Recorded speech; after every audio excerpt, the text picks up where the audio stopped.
Break ki matung da mayam butaram na ukchari makata ba pausing pijari.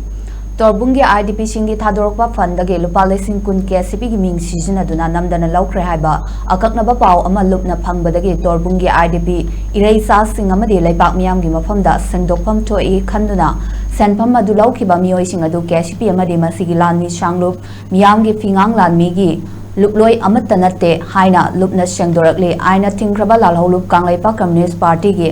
Information and Publicity Member in Charge S. Mangalna Kujek Biduna Thadorokpa Cherol Aduna Makata Arduna Haikibada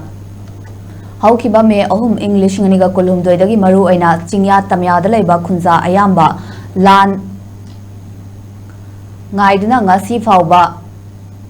Sahi Ohum Muksi Sufam Nompam Amadi Laifam Safam Kangdana Awa Ana Kongoi Mayok Naduna Yumling Kulingba Ngamdriba Iram Damsigi IDP ireichasing IDP ireichasing da mateng pangbibagi mahuta onchinduna hena awaba tarba makoidagi sel munbiba haibasi tawhaidaba thawongni mioibagi lichat natte asigumba thawong sathaba mioising asi leibaki yeknabani amadi yawalgi mayokta leibasingni hairiba thawong asi lupna hakchina lauduna lupki lamhangdong district commander gi miteng makhada lamhangdong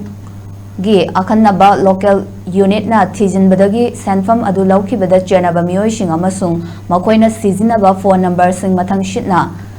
chingkai hunba sing banking name soyam chingkai hunba sing konthojam niras natraga ching atopa maming ivai sharat maitai isharen amasung korkom chalamba wahengba mahari basing asini amadi phone tawrakibagi mafamna patroidagi ni haiba khangbangamle Maramasina Torbung gi IDP gi thawdo asida chenaba mioi khudingmak lupta athubada changjara kadabani haina cherol asina makha takhi